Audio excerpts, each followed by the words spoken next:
Ready for a huge special announcement?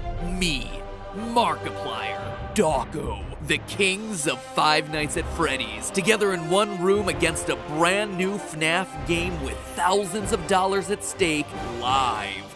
Do I have your attention? Great! Because it's happening right here on the channel, December 3rd. Mark your calendars, you're not gonna wanna miss this. But why are we doing this, you might ask? Well, every year, Steph and I try to do at least one major charity event for a cause that affects all of us here in the theorist community. And last year, with your help, we donated over $200,000, all dedicated to researching better treatments for depression and other mental illnesses. And this year, we're taking on cancer. Specifically childhood cancer, because I think all of us have at least at some point known or lost someone to cancer. And it's without a doubt the scariest diagnosis that a family could possibly receive.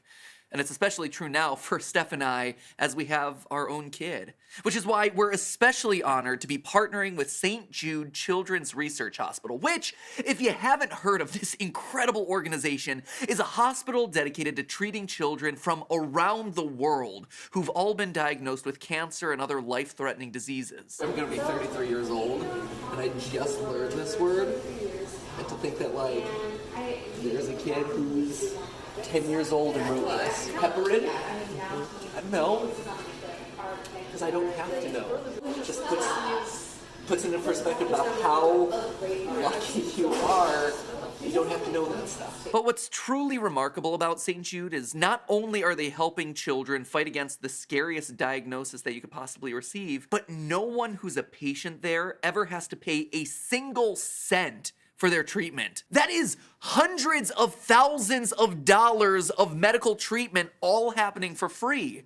And their good work doesn't just stop at helping individual families either. They aren't just helping to treat cancer in single patients, they are the foremost leader in researching new ways to stop cancer, to kill it dead, and then spreading that knowledge for free to the rest of the world so that everyone can use that information to try and find better, more effective cures faster. Most other organizations would hide that sort of information. They would guard it and keep it for themselves so that they could make a lot of money off of it. But here's St. Jude, right? Who are all about this idea of working together to find a way to kill cancer once and for all. One child treated at St. Jude literally translates to 1,000 more that are treated in hospitals around the world. Long story short, St. Jude is just an incredible organization, which is why throughout the rest of November, we'll be helping to raise money for all the good work that they do, with the big event being held on December 3rd. That's the marathon live stream event in their honor. And that's not just us.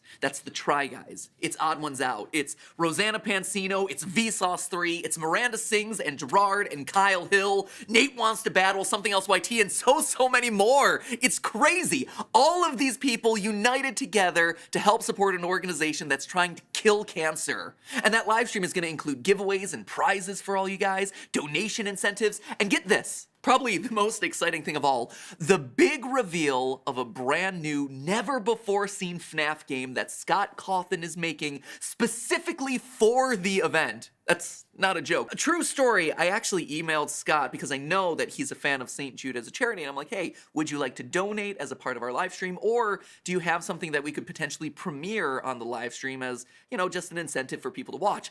And he told me that he could do me one better. That he could create for us a game that apparently will have dollar amounts hidden throughout it, and that the more we find, the more he ends up donating to St. Jude. So, knowing that this is the game, I assembled the FNAF Dream Team of Doggo and Markiplier to help me out, taking that money out of Scott's pockets and putting it in the hands of people who are working to cure kids and kill cancer. It's gonna be a crazy event, so please mark your calendars, December 3rd, 10 o'clock a.m. California time, and going literally all day here on this channel, on the Game Theorist channel. And if you do want to start donating now to this incredible cause, the link is right here on the video. Yeah. What's that series? How to Make FNAF Not Scary? Well, guess what? You can help make cancer not scary by helping the campaign and donating either today or during that big live stream event. Now, enough with me on the couch. Let's get to the episode. No one suspects anything. It will be fun.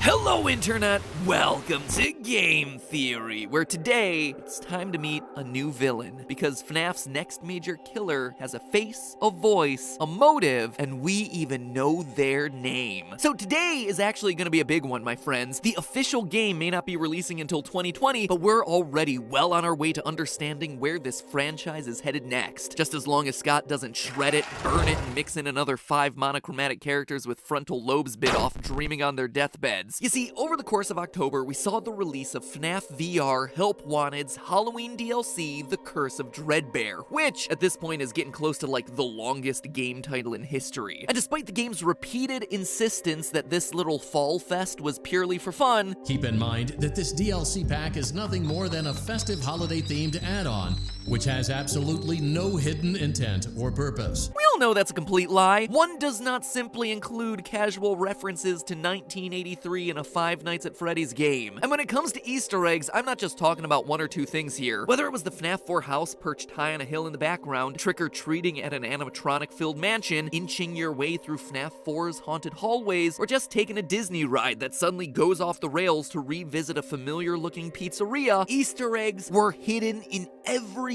pixel of this DLC. Here's a list of a few that were worth calling out, but don't merit a full-fledged theory. First, the masks that you wear for the trick-or-treat minigame are most likely the real-world versions of the masks that we see the bullies wearing during the Five Nights at Freddy's 4 bite. This reinforces the idea that in the grand timeline of events, Freddy Fazbear's Pizza was popular enough as a franchise by 1983 to have its own line of Halloween masks. In other words, it's more evidence to suggest that this location that we see in FNAF 4 isn't the first pizzeria. It's not the beginning of the timeline. Point number 2, when you win a minigame, you see posters randomly generated around the walls. The thing is, all of these posters have appeared in a previous game, FNAF 6 Pizzeria Simulator. They appear in the alleyways where the salvage animatronics can be found. Manwolf, clown pictures referencing Baby, and Spookfest. What's particularly interesting though is that Spookfest one, which could in fact be referring to the exact fall festival that we're attending. That poster in particular always felt like a random addition to those alleyway scenes, and as we know, Scott don't do coincidences. It's also worth noting that I've seen one playthrough from the channel Johnny Blocks that had 3 clown pictures appear on the walls. After throwing a dart at each one, the barn suddenly switched over to rave mode. Black lights on for the party, becoming possessed by Golden Freddy. We can tell that as evidenced by the It's Me banner hanging over the top of the barn. Now, I can't confirm whether this is real, because he's the only playthrough I've seen been able to do this, and also spawning 3 clown pictures randomly is just seemingly impossible odds. And also, it strikes me as weird because from a lore perspective, Golden Freddy at this point should be hanging out in the afterlife with our dearly departed William Afton. But still, it is something that's definitely worth calling out, and if any of you out there have a means of testing it, go forth and double check it. And lastly, during the game over screen, you see a giant Dreadbear looming over top of the hillside covered in gravestones. On top of the hill, you can make out what appears to be some sort of purple glitch. By hacking outside the bounds of the game, just like the channel Kuno Leo did, you can see that it's indeed a glitching gravestone, surrounded on all sides by 7 normal-looking gravestones. Now, 6 gravestones would seem to be a reference to Pizzeria Simulator's gravestone ending, symbolic of the 5 murdered children during the missing children's incident,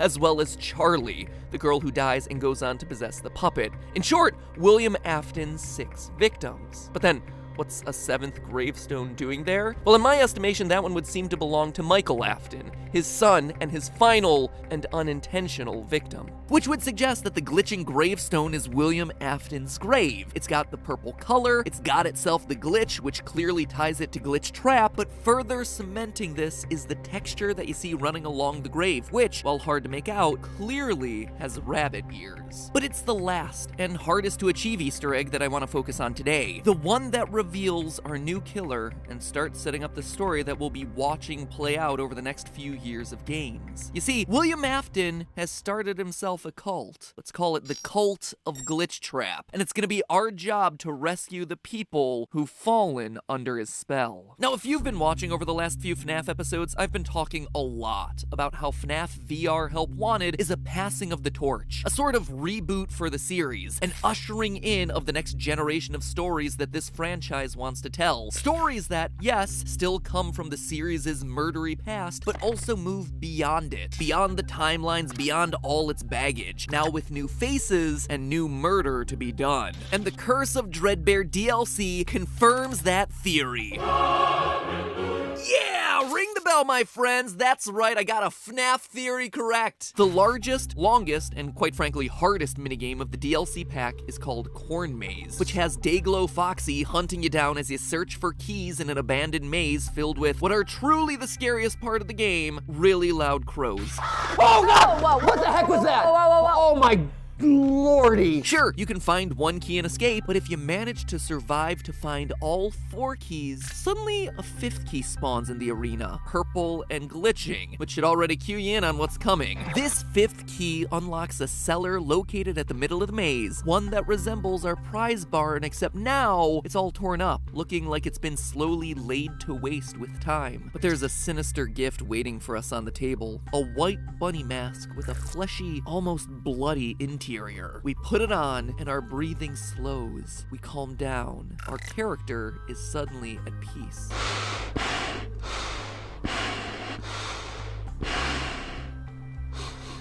But there's more. Back in the prize counter, we suddenly have the option of wearing the mask again. Putting just the mask on doesn't do anything except obstruct your vision because masks suck. But if you put it on while holding Glitchtrap, suddenly someone, a woman, starts to speak. Yes, I hear you. I know. No, there's no miscommunication.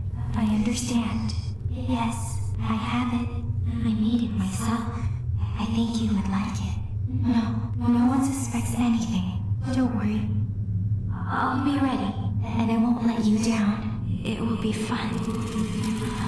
A woman having a sinister one-way conversation with someone, or something. I don't think I need to spell this one out for you, right? She is clearly talking to William, Glitchtrap. The fact that this conversation requires you to be wearing the mask, which represents her, and holding the rabbit, which represents him, seems to be all the proof that we would need. But now let's look at specifically what they're saying. Based on her saying things like, yes, I have it, I made it myself, you would like it, she seems to be referring to the bunny mask. That is her creation. The voice, William, clearly dictated to her that she needed to create some sort of bunny mask to carry on his tradition of Lapin-themed murder. The line, no one suspects anything, clearly seems to indicate that she's been hiding in plain sight, much like a pizzeria's security guard who's planning to kidnap kids. Or, as I brought up in a previous theory, a game tester who's suddenly been brainwashed by a rogue piece of malware. Which leads us to the other lines about there being no miscommunication, being ready, and not letting him down. Those all seem to indicate that William senses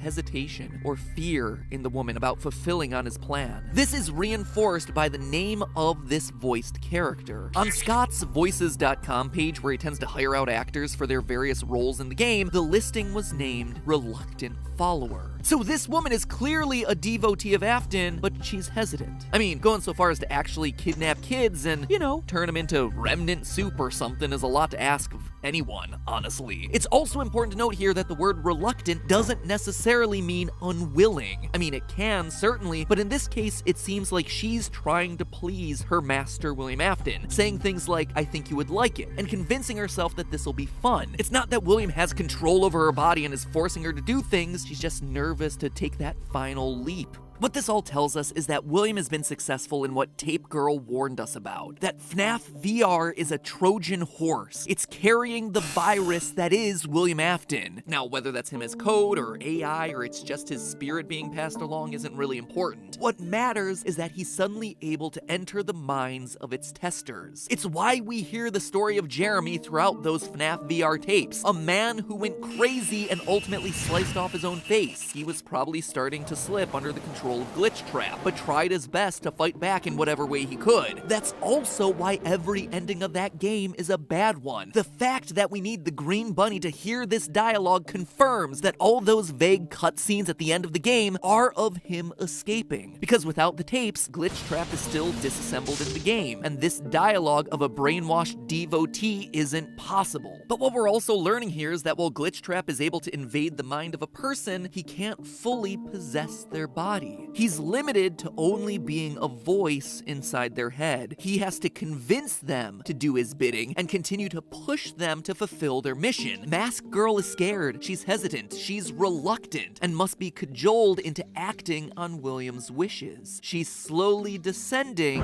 into madness. And wait a minute, why does that sound so familiar? Oh yeah, because it's one of the upcoming projects that Scott's been teasing for the better part of the last year. It's a pretty accurate title for a game where your villain starts as a normal game tester, but then is forced to listen to the voice in her head telling her to kill. It's also worth noting that there's a similar conversation currently hidden in the source code of Scott's website, except here we actually see both sides of the conversation. Stay the course. I will. Focus on my voice. I will. Don't let anyone lead you astray. I won't. Have you selected one? I have. That line of, "Don't let anyone lead you astray," really stands out. Again, reinforcing this idea that the followers aren't fully under Afton's control, that they can be swayed or saved in some way, just like people in a real cult. It looks like we might be able to save these innocents from Afton's grasp before they commit any sorts of crime this time. And where will those crimes be happening? Well, a few weeks ago, this was the image on Scott's website. Just more cool 80s-tastic FNAF teasers for the new game that's coming out in 2020. But when the full Dreadbear DLC was released, the image got altered slightly to this. Notice those floppy ears? Looks like our new killer might be on the hunt in the mall. Looks like 2020 found itself a new female FNAF killer. And if she's truly working undercover with no one suspecting anything, clearly she must be a mall cop, segueing to a murder scene near Spencer's Gifts. And I would end it there, except we can also figure out her name. Brightening images, digging through source code, that is so FNAF 1.0. At this point, the series is 5 years old. It's matured, and the fan base has matured. And the way that we're able, and perhaps even expected, to dig for clues has gotten significantly more advanced. It's like an arms race. Scott finds a new way to hide clues, one person in the community breaks the code, and suddenly it's in our tool belt. Next time he releases something, boom, we immediately whip that tool out. That sounded wrong. Maybe let's not whip out our tools and instead smartly and respectfully remove that tool from our tool belt and apply it to the problem at hand. Let me give you an example of this. Brightening images. The first 1 or 2 times Scott did this, it was completely unique. No developer had ever really done anything like that before, and as a result, it took a little while to discover his hidden messages. But after 1 or 2 times, now we know it's a trick he can use, so no one even bothers to look at the image itself. It's just straight into those contrast sliders. The same thing with looking at source code, the same thing with digging through game files, and on, with each one slightly more complicated than the last. And now we've unlocked ourselves a brand new clue-finding technique.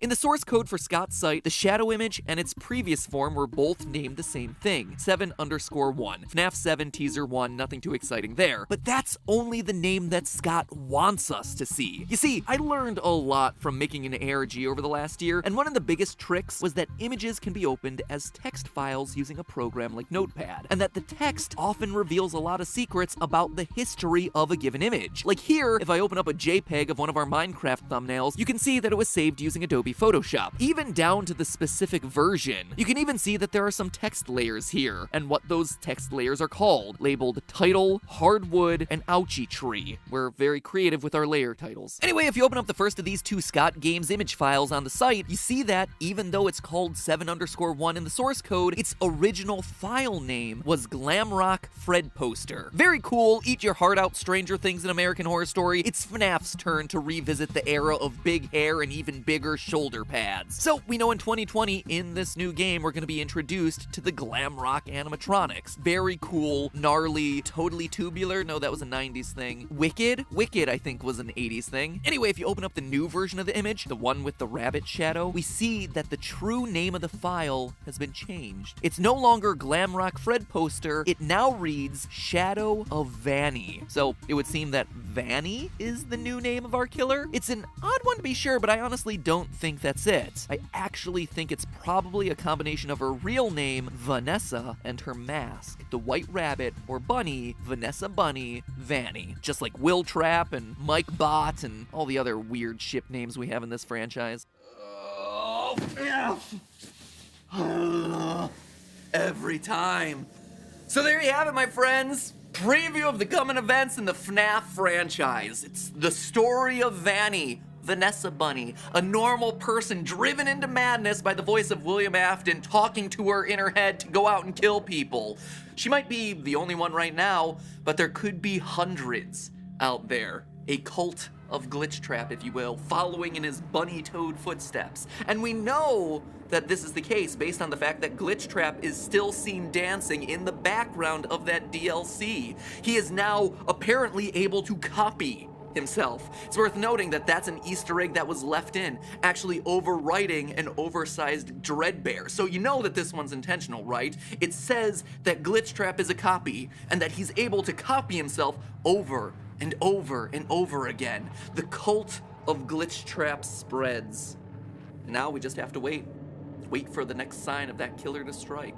Maybe it's in the new book series that starts coming out in December. Maybe it's in that new game that Scott's sending us on December 3rd for our big St. Jude charity live stream. Who knows? But in the meantime, stay vigilant, my friends. And remember, it's all just a theory. A game theory. Thanks for watching. Just done. Just done. More FNAF's over. Done until December 3rd. I'm gonna rip my microphone if I jump off this couch. I'm just gonna lower myself slowly. Bye. Well done.